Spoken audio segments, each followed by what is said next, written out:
Bismillahirrahmanirrahim. Assalamualaikum warahmatullahi wabarakatuh. Apa kabar semuanya? Semoga dalam keadaan sehat walafiat, diberikan panjang umur, diberikan banyak rezeki. Saya lanjutkan untuk materi sistem pendukung keputusan. Kali ini akan kita bahas perhitungan metode WASPAS dengan menggunakan Microsoft Excel. Kalau saudara belum tahu tentang metode WASPAS, saya sarankan untuk melihat video sebelumnya, penjelasan tentang metode WASPAS. Jadi kali ini kita akan mengimplementasikan metode WASPAS atau perhitungannya di dalam Microsoft Excel. Kita ulas sedikit metode WASPAS itu. Jadi kalau kita lihat di sini, singkatan dari WASPAS itu adalah Weighted Aggregated Sum Product Assessment. Ya. Ini sudah saya jelaskan. Kita langsung masuk ke tahapan metode WASPAS, membuat metrik keputusan. Kemudian yang kedua adalah melakukan normalisasi metrik. Yang ketiga adalah menghitung nilai Q, melakukan perankingan. Ini untuk rumus-rumusnya. Kita langsung masuk ke contoh. Jadi contoh ini yang sering saya gunakan di dalam materi sistem pendukung keputusan. Jadi sebuah perusahaan akan melakukan rekrutmen terhadap 5 calon pekerja untuk posisi operator mesin. Yang dibutuhkan hanya 2. Kemudian untuk kriterianya ada pengalaman kerja, termasuk kriteria benefit, pendidikan termasuk kriteria benefit, usia termasuk kriteria benefit, status perkawinan termasuk kriteria kos, dan alamat termasuk kriteria kos. Nah, ini kalau saudara belum paham ini, mungkin saya sarankan untuk melihat penjelasan video saya di dalam metode SAW. Ini pembobotannya. Untuk alternatifnya ada 5, A1 sampai A5, ini alternatifnya. Kemudian penilaian alternatif untuk setiap kriteria, ini datanya. Ya. Datanya saya pindah dulu ke dalam Microsoft Excel, datanya seperti ini. Di bawah saya tambahkan untuk kriteria C1 termasuk kriteria benefit, kriteria C2 termasuk benefit juga, C3 juga benefit, C4 kos, C5 juga kos. Nah, ini nanti untuk memudahkan ya, ketika kita menggunakan formula di dalam Microsoft Excel.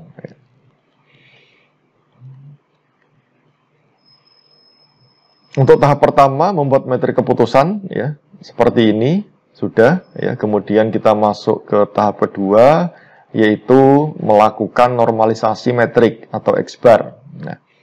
Nah, normalisasi metrik ini ditentukan atau disesuaikan apakah termasuk kriteria benefit, apa termasuk kriteria cost. Kalau termasuk kriteria benefit, rumusnya adalah ini, ya. Atau di sini ya, XIJ sama dengan XIJ dibagi max I dari XIJ. Ya. Berarti kita akan mencari nilai maksimum ya, atau nilai tertinggi, itu kalau benefit. Kalau termasuk kriteria cost, ini hanya dibalik rumusnya. Jadi nilai minimumnya dibagi dengan XIJ. Nah, oke, kita masuk ke sini. Untuk melakukan normalisasi, saya gunakan formula yang ada di dalam Microsoft Excel. Kita gunakan fungsi if. Jika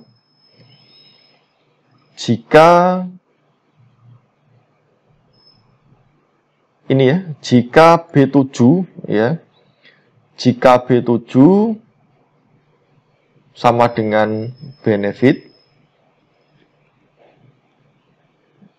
ya, jika B7 sama benefit, maka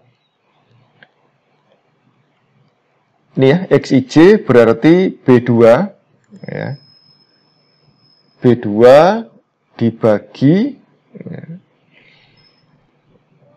nilai maksimum ya, max dibagi max dari B2 sampai B6.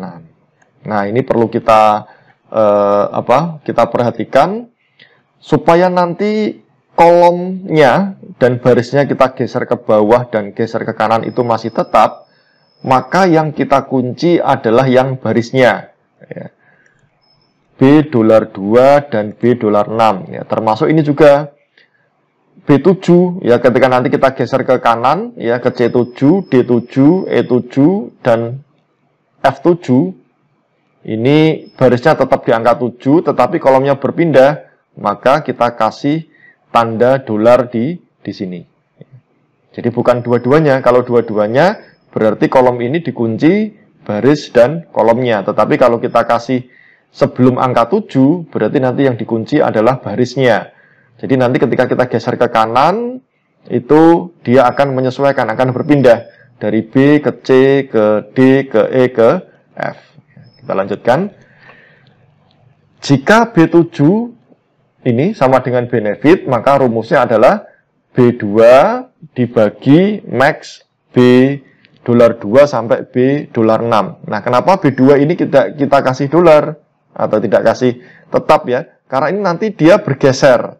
Setelah B2 ada B3, nanti juga ada C2, ada C3, F2, F3, dan seterusnya.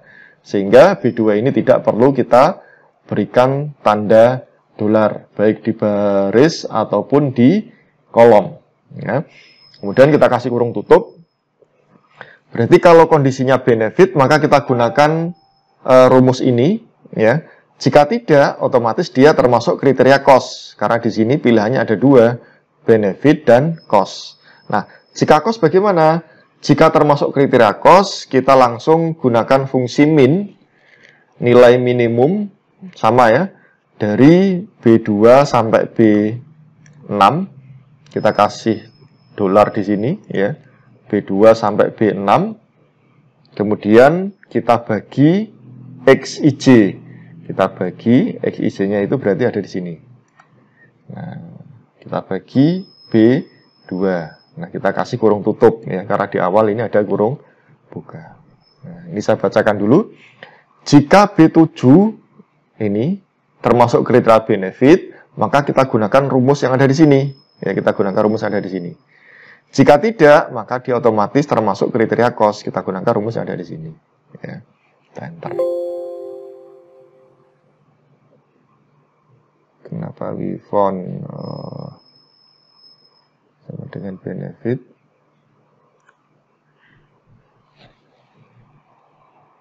Oh, ini ya. B-nya hilang. B2 ini. Nah, ini hilang tadi. B2 sampai B6. Oke. Ya. Ini adalah rumusnya. Tadi kurang angka 2-nya ya. Saya kopikan. Nah, ini rumusnya. Kemudian saya geserkan ke bawah. Saya geserkan ke kanan. Nah, ini fungsinya kita menggunakan $7 ya. Jadi yang bergeser hanya kolomnya, barisnya tidak. Kita lihat di sini. Ya, 0,5, 0,8, 1, 0,2, 1 ini ya. Ini saya ambil 3 digit di belakang koma. Nah, ini juga sama. Oke, kita cocokkan di sini. Nah, ini 0,0,75, 0,7, 0,71, 0,7. Ini sama ya. Berikutnya, bobotnya kita tuliskan di bawah ya, bobotnya 0,3, 0,2 ya. Ini bobot yang tadi. Kemudian tahap yang ketiga, kita akan menghitung nilai Q. Menghitung nilai Q, ini rumusnya panjang ya, menghitung nilai Q. Kita geser ke bawah. Nah, sini. Ini saya tutup di sini ya. Nah, ini rumus untuk menghitung nilai Q. Menghitung nilai Q sama dengan 0,5 sigma N di mana J sama dengan 1, XIJ W ditambahkan 0,5 apa ini gambar produk ya, simbol produk N di mana J sama dengan 1, XIJ pangkat WJ. Nah, ini supaya lebih mudah, ini saya bagi menjadi dua. Yang pertama rumusnya dari ini 0,5 sampai WIJ dikali W, ya XIJ dikali W sampai sini. Ya, ini saya bagi menjadi 2. Kemudian yang bawah ini adalah rumus sambungannya. Supaya apa? Supaya mempermudah di dalam perhitungan, ya, supaya mempermudah di dalam perhitungan. Jadi rumusnya ini saya sengaja untuk saya bagi menjadi 2, ya. Kalau jadi 1 nanti rumusnya terlalu panjang, ya, seperti ini, ya. Nah, ini juga dibagi menjadi 2. Jadi di sini saya kembalikan lagi, ya. Rumusnya sudah saya pisah. Nah, ini saya pisah menjadi 2. Ya. Jadi yang pertama, sigma itu adalah penjumlahan, ya, sum, ya, 0,5. Nanti kita akan kalikan 0,5.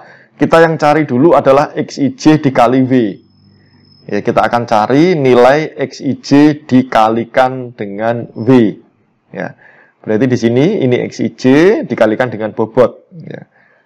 Kita sama dengan B2, B ini berapa ini? B10, ya, B10 dikalikan bobotnya B17 atau B15, ya, bobotnya B15. Nah, supaya bobot nanti barisnya tetap hanya kolomnya yang berpindah, maka saya kasih dolar di sini. Nah, sama dengan B10 dikalikan $15. Jadi nanti ketika geser ke kanan, kolomnya sudah ganti dengan C, D, E, F. Tetapi ketika kita geser ke bawah, barisnya pasti akan tetap. Dia tetap di baris ke 15.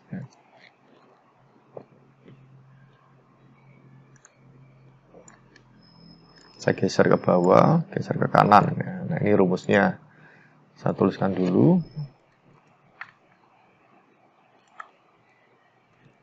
Nah, oke, ini rumusnya.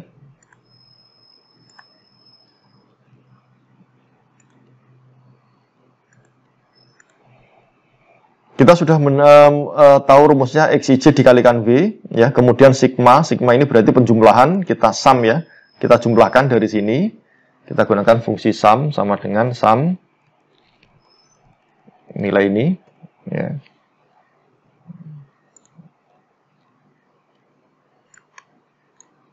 Sama, ya, 0,278, ya, ini juga sama. Kemudian 0,835, nah ini, ya. Kemudian di sini ini kita kalikan 0,5. Jadi ini sudah, ini keseluruhan. Sigma XIJ dikalikan W adalah 0,728, kemudian ini dikalikan 0,5. Sama dengan, kita langsung kalikan, ya, sama dengan 0,5 dikalikan dengan sini. 0,5 dikalikan dengan ini. 634, ya, 634. 634, kemudian 418, dan seterusnya. Bisa tuliskan rumusnya. Ini yang rumus kuning. Kemudian ini yang rumus biru. Nah. Jadi untuk tahap ketiga saya bagi menjadi 2. Ya, saya bagi menjadi 2. Rumusnya ini dulu 0,5 sigma XIJ dikalikan dengan W. Yang pertama kita cari XIJ dikalikan W, ya, ini XIJ dikalikan dengan W. Kemudian kita cari sigma itu berarti penjumlahan, ya, dari alternatif 1, alternatif 2, dan alternatif 5 sampai alternatif 5. Setelah itu baru kita kalikan 0,5. Nah, ini metode saya, ya. Ini menurut saya lebih mudah seperti itu, ya, daripada kita nanti akan menggabungkan. Nanti rumusnya akan panjang. Berikutnya kalau sudah, kita akan mencari yang sebelahnya, ya, yang sebelahnya. Karena nanti jumlahnya ini akan ditambahkan, sehingga nilai Q itu adalah penjumlahan dari ini, penjumlahan dari nilai yang ada di sini, ya, ditambahkan dengan nilai yang ada di sini. Nah, yang kedua ini, yaitu kita akan mencari pangkat, ya, kita akan mencari pemangkatan, ya, kita akan mencari pemangkatan dari yang ada di belakang ini, XIJ dikali WJ. Ya, dipangkatkan dengan WJ. Ya. Jadi di sini sama dengan XIJ-nya adalah ini 0,5, kita pangkatkan pakai tanda ini, ya. Nah, kita dipangkatkan dengan B15 ya, B15. Sama, supaya tidak geser maka barisnya kita kasih tanda dolar atau fungsi absolut ya, tanda dolar.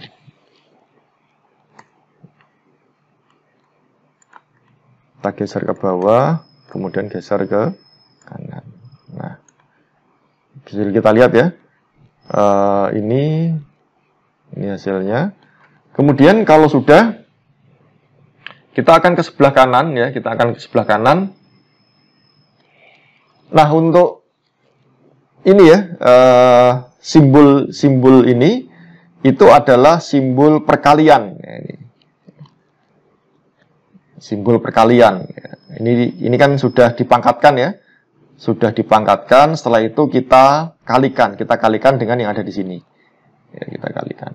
Jadi sama dengan B26 dikalikan C26 kali C27 kali C28 kali F26 ya. Dari B26, C26, D26, E26 dan F26. Nah, sehingga kita ketemu hasilnya. Hasilnya adalah 0,705 ini ya. 0,705. Oke, saya tuliskan dulu untuk formulanya.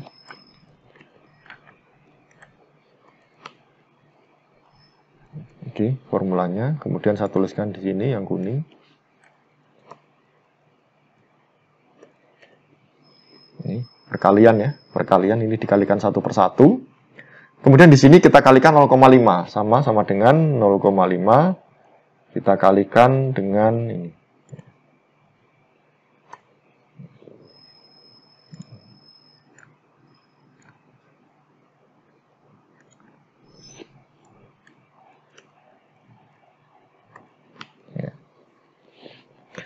Jadi ini hanya memudahkan saja ya. Jadi hanya memudahkan, saya bagi rumusnya menjadi 2 supaya formulanya tidak terlalu banyak ya. Yang paling penting saudara paham ya. Saudara paham cara menghitung dari nilai Q ya. Karena ini rumusnya panjang, jadi ini saya pisah menjadi 2. Yang pertama dikerjakan adalah yang di sini dulu ya, yang di belakang dulu. Kemudian sigma itu berarti penjumlahan, simbol produk itu adalah simbol perkalian, baru kita kalikan dengan 0,5. Yang di akhir adalah kita kalikan 0,5.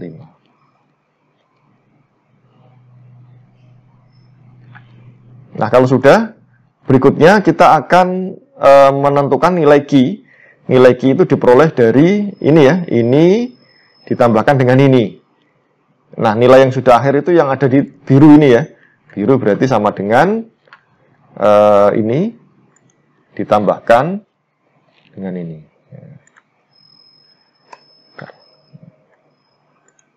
Saya copy ke bawah ya.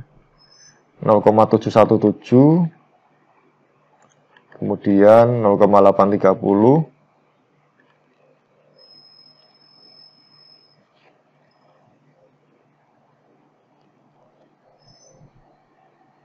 543 621 ya, 621 543 dan 715. Nah, ini nilainya sudah sama.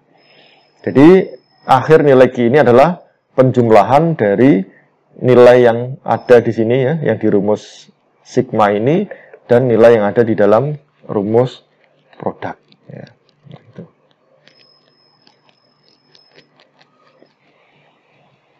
Berikutnya untuk ranking, kita, oke, ini saya tuliskan dulu formulanya.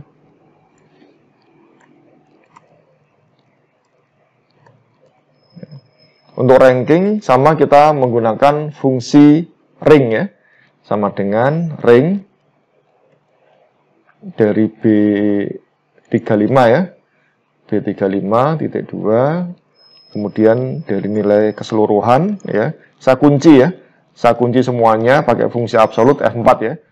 Dolar B, dolar 35, dolar B, dolar 39. Artinya ini dikunci semuanya.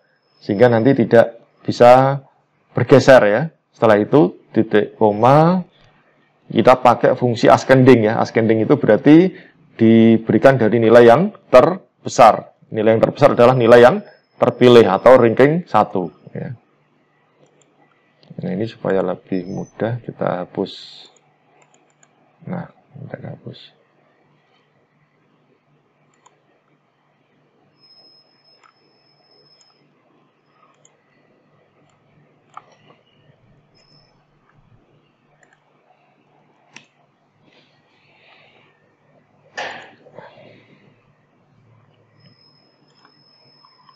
Nah, ini ya, melakukan perankingan 0,717, 830, 621, ya sama ya, 543, 715. Sehingga yang terbesar adalah 830. Yang pertama, yang kedua adalah 717.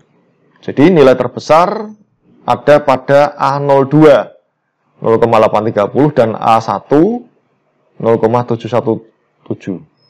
Sehingga Dion Pratama dan Doni Prakosa adalah alternatif yang terpilih sebagai alternatif terbaik. Atau dengan kata lain, Dion dan Doni terpilih untuk posisi operator mesin. Oke, ini adalah perhitungan metode WASPAS dengan menggunakan Microsoft Excel. Saya kira kalau saudara sudah pernah atau sudah melihat video saya dari SAW, WP, Topsys, AHP, Elektre, ya, dan lain-lain, ini termasuk menurut saya kategorinya lebih mudah ya, lebih mudah karena di sini kita hanya melakukan normalisasi dan menghitung nilai Q, ya, seperti itu, lebih mudah, mungkin bisa dijadikan itu ya, dijadikan sebagai referensi untuk penelitian ya, untuk tugas akhir atau untuk skripsi. Baik, mungkin itu yang dapat saya sampaikan. Ya, seperti biasa kalau ada pertanyaan bisa ditanyakan melalui grup WA ataupun e-learning ataupun di kolom komentar. Saya akhiri. Assalamualaikum warahmatullahi wabarakatuh.